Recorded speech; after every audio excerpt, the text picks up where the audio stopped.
Hi, Lyssa here.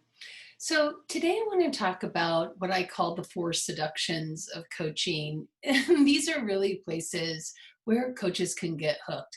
They are not the only place that coaches can get hooked, but they are certainly four areas where we can be like, woo, and hear the reel going off.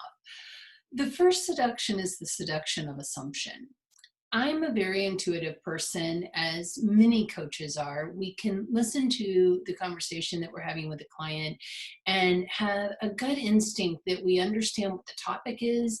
And even more so, based on our own life experiences, based on the fact that we've often done a lot of our own personal work, we may even have a sense of what is roiling below the waterline for the client. But here's where the assumption is a problem. It's not that we don't have good instincts, and it's not that our instincts aren't actually spot on. They may be, but there's a lack of transparency in an assumption.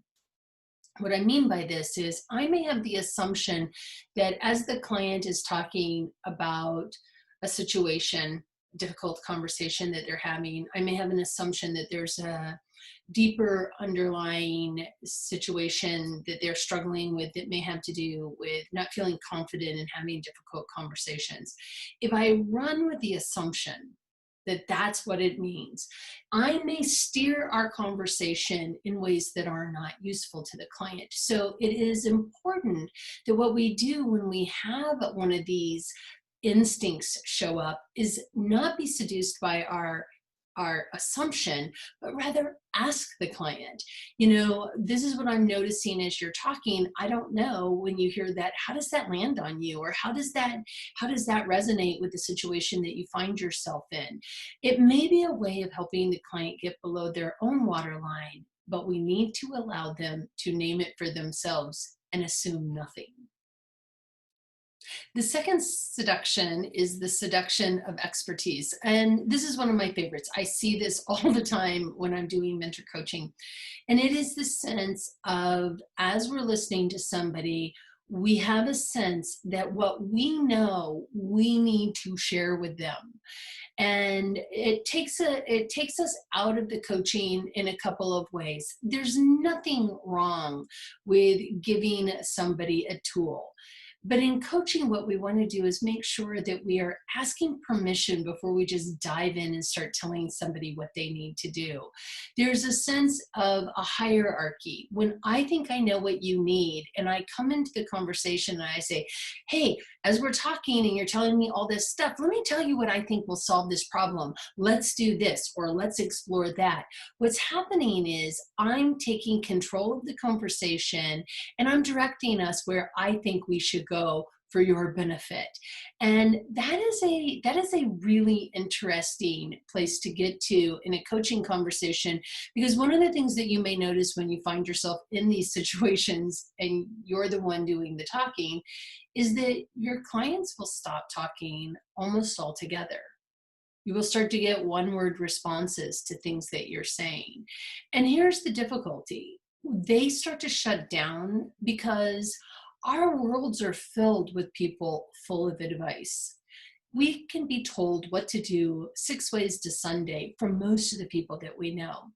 When we come into a coaching relationship, this co-creative process is really an opportunity for us to have a thought partner, somebody who invites us to think about it differently, doesn't think for us and tell us what to do. So the seduction of expertise can be really, it can impact things like trust and safety in a relationship, but it also really stops the client from having their own inside out awareness building experience.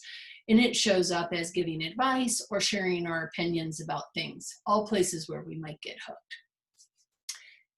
The third seduction is the seduction of giving value. Now, this is a little different than expertise in the sense that when I talk to coaches, I hear from people, people are paying me to be their coach, and I want to make sure they get the value that they're paying for. And I completely get that. I really agree. But when we're allowing our drive towards outcomes to be more important than our drive towards awareness and insights, we put the cart in front of the horse. So outcomes are absolutely important. Nobody starts coaching to say, I'm here right now. I'm just going to use this as an example. I want to write a book. What would you like by the end of our coaching relationship? I want to have written a book, or at least be mostly done with a book. Okay. So we want an outcome, or we wouldn't have come to coaching. But here's the deal.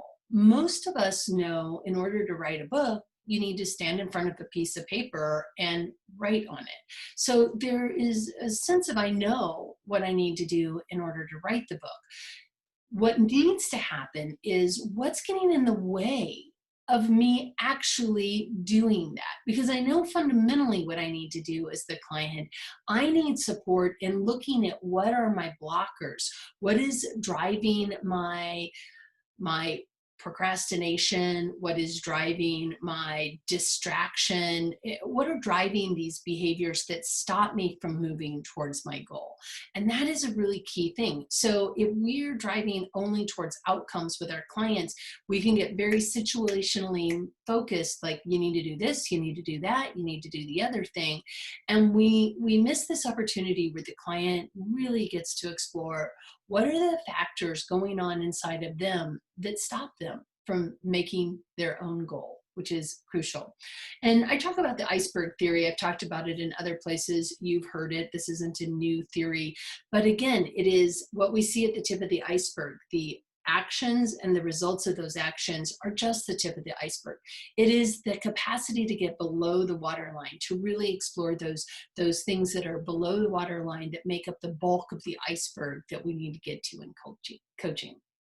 So this leads us to our fourth seduction, the seduction of AHAs.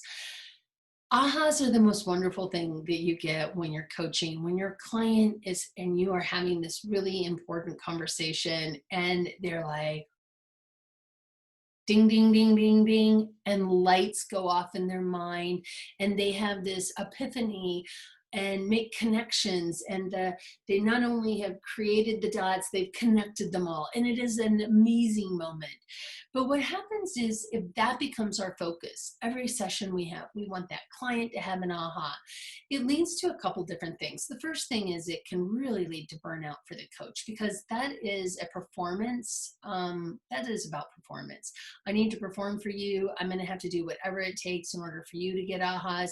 I think that ultimately it leads back to the other seductions, because in my drive, again, for giving value, I need to share my expertise, and I'm going to be making a lot of assumptions about what is an aha for you.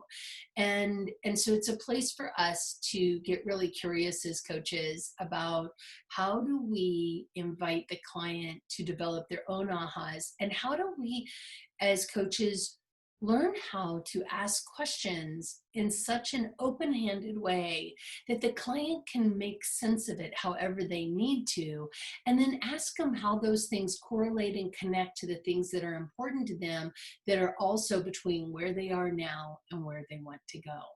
So I hope you enjoyed the 4 seductions. I am sure there are many more seductions that hook coaches and keep us from coaching at our best, and really providing what is the most value to clients, which is a non-judgmental space where they can really explore the things that they're wrestling with. So please feel free to write those in the comment section below. I'd love to hear some other seductions that you've noticed in yourself or in other coaching demonstrations. And please subscribe if you like this, and I look forward to seeing you in another video.